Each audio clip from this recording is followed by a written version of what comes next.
निर्भया कांड के बाद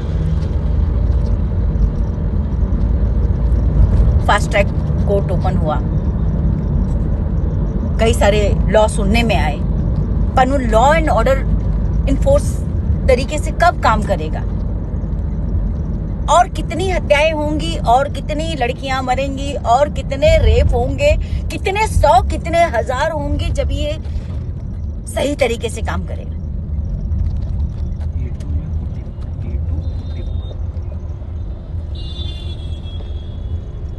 क्या हमारी तकलीफ, हमारे दर्द को नापने का कोई मेजरमेंट है, कोई यंत्र बना है जिससे हम बिना शब्दों का सहारा लिए बता सके? क्या कोई ऐसा पैथोलॉजी लैब है कि किस तकलीफ से औरत गुजरती है, या किसी एक औरत के साथ होता है तो न जाने कितनी सेंसिटिव औरतें जो ये सोचती हैं, जो अकेले घर से निकलती हैं, जो रात बिरात आती हैं,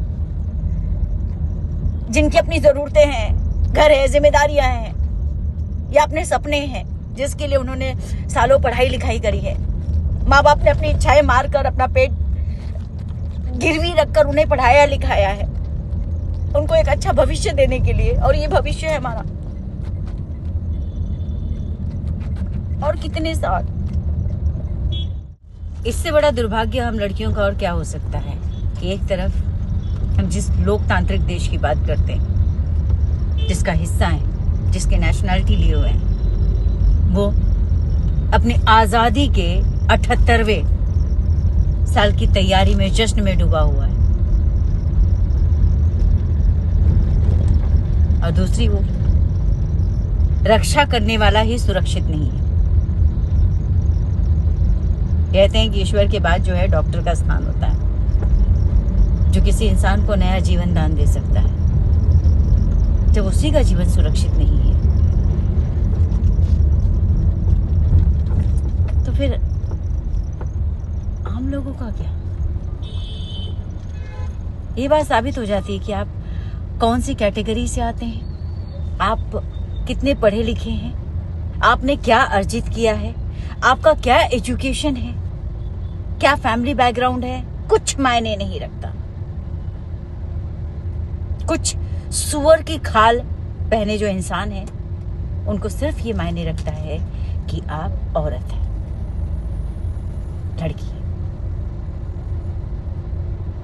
आपका शरीर जो है वो मिट्टी का खिलौना है, जिसे जैसे चाहे वैसे रौंदा जा सकता है, तोड़ा जा सकता है और फेंक दिया जा सकता है। आए दिन का किस्सा है, आए दिन का।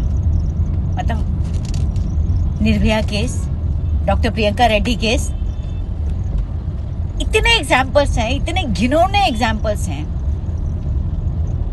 आज की तारीख में हर तीसरा व्यक्ति जो है पोस्ट कर रहा है कि it is crime to be a doctor. मुझे लगता है no, it is crime to be a human women.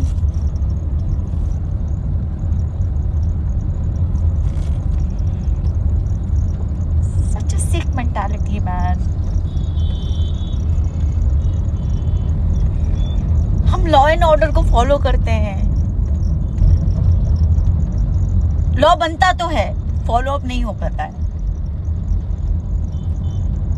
या जो लॉ बना, हमने इसके पहले भी प्रोटेस्ट हुए हैं ना, इसके पहले भी आवाजें उठाई गई हैं, एक से बढ़ के एक घिनौने केसेस है एग्जाम्पल के तौर पर। क्या नहीं होता हमारे लिए?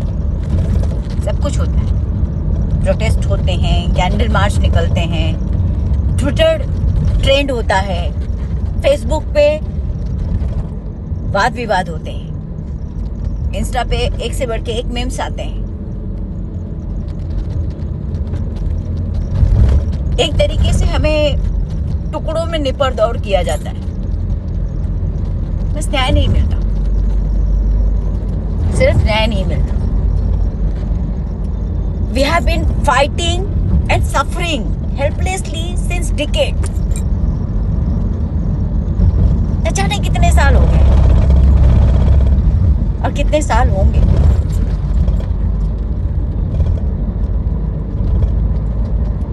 जो तकलीफ का जो लेवल है वो दिन ब दिन बढ़ते ही जा रहा है। एक केस सॉल्व नहीं होता, उसकी आग बुझती नहीं कि दूसरा सुनने को मिल जाता है।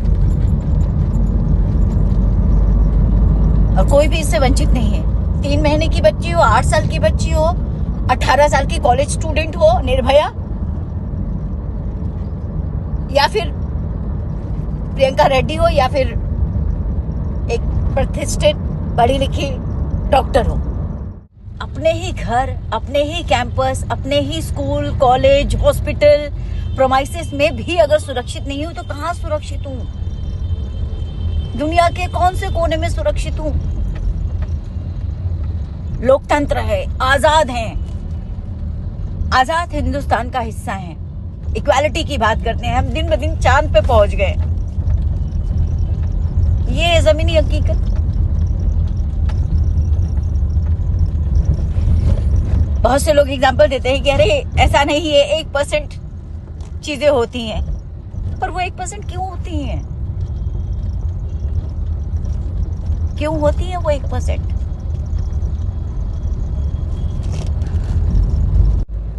वो 1% अच्छी वाली क्यों नहीं होती है कि कभी किसी मानसिक रूप से प्रताड़ित, अपाहिज महिला, औरत नग्न अवस्था में कहीं पड़ी थी और उसे 4 लोगों ने ढक कर, कोई अपनी बहन बेटी बनाकर ले गया, किसी ने उसे ढंग के कपड़े पहनाए, उसकी सेवा की, उसका इलाज करवाया। ऐसे किस्से क्यों नहीं सुनने को मिलते हैं? हम ऐसे किस्सों के लिए, मतलब ऐसे लोगों के लिए या ऐसा कुछ सुनने के लिए क्यों नहीं एकत्रित हो पाते हैं? मन तो करता है कि ये जो सो कॉल्ड कलीग, दोस्त, जान पहचान के नाम पे जिन्होंने ये किया है, जिसने भी ये हैवानियत दिखाई है, यदि मिल जाए तो उनका खून कर दो।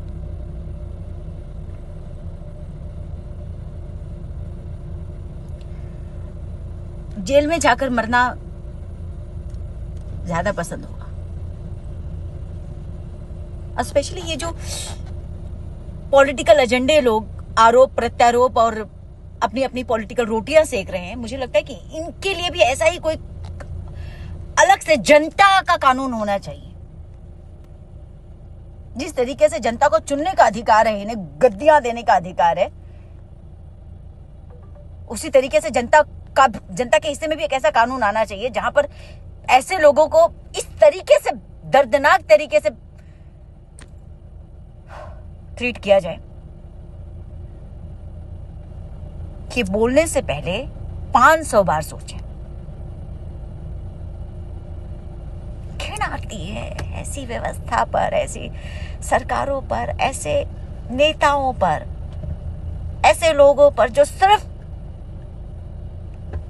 बंदूक जो है दूसरे के कंधे पर तान रहे हैं।